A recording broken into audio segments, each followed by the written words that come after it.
दोस्तों, यह सुंदर सा परिवार एक ऐसी मुसीबत में फंसने वाला है जिसे देखकर आपकी भी रूह कांप उठेगी। हर बार की तरह ये हंसता खेलता परिवार छुट्टियां बिताने के लिए अपने फार्म हाउस पर जा रहा होता है, लेकिन बीच रास्ते में वे सभी एक ढाबे पर खाने के लिए रुकते हैं। अथर्व चाय ऑर्डर करता है तो वेटर उसे टोकन लाने को कहता है। अब जब अथर्व टोकन लेने पहुंचा तो उसके पास छुट्टे पैसे नहीं थे। इसी बात पर अथर्व की ढाबे वाले से बहस हो जाती है। तभी एक अनजान आदमी वहां आता है और अथर्व के लिए टोकन खरीद कर उसे थमा देता है। अथर्व उस आदमी से टोकन लेकर धन्यवाद कहता है और अपने परिवार के साथ खाना खाने बैठ जाता है। थोड़ी देर बाद वही आदमी फिर वहां आ जाता है और सीधा आर्या के बगल में बैठ जाता है। आर्या पराठे में ज्यादा तेल होने के कारण उसे खाने से मना कर देती है, लेकिन वह आदमी अथर्व से कहता है, यह तो अन्न का अपमान है, इसे ऐसे मत छोड़ो। इस बात पर अथर्व भी सहमति जताते हुए आर्या से कहता है, लेकिन आर्या मान ही नहीं रही थी। तभी उस आदमी ने अपनी जेब से शक्कर निकाली और आर्या से कहा, पराठे नहीं तो चलो कुछ मीठा हो जाए। आर्या ने वह शक्कर खा ली, लेकिन जैसे ही उसने शक्कर खाई उसे कुछ अजीब सा लगने लगा और वह आदमी भी उसे अजीब नजरों से घूरने लगा।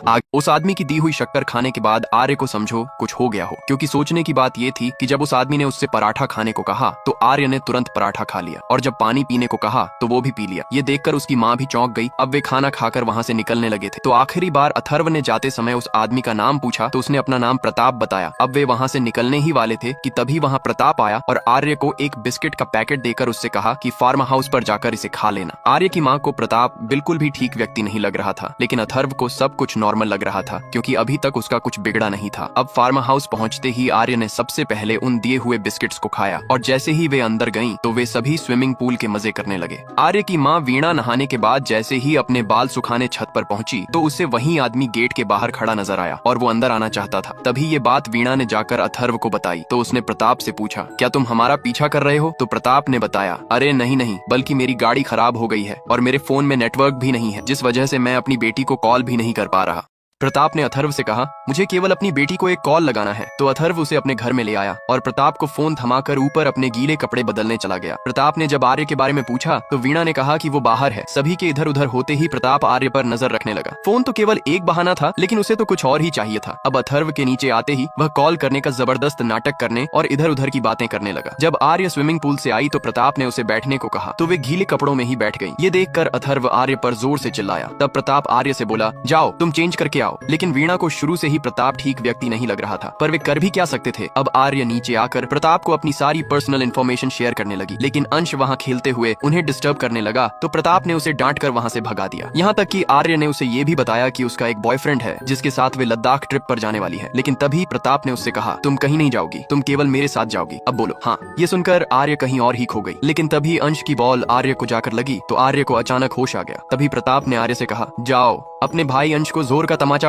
अब प्रताप के कहने पर आर्य ने अपने भाई अंश को जोरदार थप्पड़ लगा दिया। थप्पड़ मारते ही आर्य को ऐसा लगने लगा कि ये मैंने क्या कर दिया। अब अथर्व और वीणा वहां आए तो वे आर्य पर चिल्लाने लगे, लेकिन तभी प्रताप ने आर्य की साइड लेते हुए कहा, अरे नहीं, वो तो अंश ने आर्य को जोर से बॉल मारी थी, इसीलिए आर्य ने भी उसे एक थप्पड़ लगा दिया। तभी अथर्व ने गुस्से में प्रताप से कहा, आपका समय हो गया है, मैं आपको छोड़ आता हूँ। लेकिन प्रताप का जाने का बिल्कुल भी मन नहीं था, इसलिए उसने आर्य से एक गिलास पानी मंगवाया और कहा, अपने माँ बाप से माफी मांगो। तभी बारिश भी शुरू हो गई तो उन्होंने प्रताप को भी अपने साथ खाना खाने बैठा लिया। आर्य ने माफी तो मांग ली, लेकिन उन्हें ये समझ नहीं आ रहा था कि भला आर्य ऐसा क्यों कर रही है। अथर्व कहता है, हमने आर्य को कुछ ज्यादा ही आजादी दे दी इस बार। इस पर प्रताप भी सहमति जताते हुए कहता है, सही कहा। लेकिन अथर्व उससे कहता है, ये हमारा फैमिली मैटर है, तुम इसमें मत ही पड़ो। प्रताप कहता है, मुझे तो ये भी पता है कि आपके मना करने पर भी इसका एक बॉयफ्रेंड है। वीणा को ये बात हजम नहीं हुई कि भला आर्य प्रताप को इतना कुछ क्यों बता रही है। तभी प्रताप ने आर्य से कहा, अपने बॉयफ्रेंड को कॉल करके उससे ब्रेकअप कर लो। आर्य ने तुरंत कॉल लगाया और अपने बॉयफ्रेंड से ब्रेकअप कर लिया। आर्य प्रताप की हर एक बात को खूब। अब अथर्व ने प्रताप से जाने को कहा तो प्रताप ने जाने से इनकार कर दिया और कहा, अभी मेरा काम खत्म नहीं हुआ है। इतना सुनकर अथर्व भड़क जाता है और उसे जबरदस्ती भगाने लगता है। इतने में प्रताप आर्य से कहता है, अपने पिता को मुझे बाहर निकालने से रोको। तो आर्य अपने पिता पर ही भड़कने लगती है, लेकिन उसकी माँ वीणा और अथर्व को समझ नहीं आ रहा था कि आखिर आर्य ऐसा बर्ताव क्यों कर रही है। तो आर्य कहती है, क्योंकि प्रताप अंकल ने मुझसे कहा। अब प्रताप आर्य को चाय पत्ती खाने को कहता है तो वह खाने लगती है, लेकिन अथर्व ने उसे नीचे गिरा दिया तो आर्य उसे नीचे से उठाकर खाने लगती है। तब प्रताप ने उससे कहा, नीचे से नहीं, अब इस पैकेट से खाओ। तो आर्य ने बहुत सारी चाय पत्ती अपने मुंह में भर ली। आर्य ये नहीं करना चाहती थी, लेकिन वो लाचार थी। पर उसकी माँ समझ गई थी कि प्रताप ने आर्य के ऊपर वैशीकरण किया है। तब प्रताप ने कहा, अब सही पकड़ा तुमने। लेकिन अथर्व ऐसी बातों पर विश्वास नहीं करता था। तो प्रताप ने अथर्व को विश्वास दिलाने के लिए उससे हंसने को कहा, तो वह हंसने लगी। फिर उसे रोने को कहा, तो वह रोने लगी। फिर कहा, अपने पिता को एक थप्पड़ लगाओ। तो फिर क्या, थप्पड़ लगते ही सब साफ हो गया।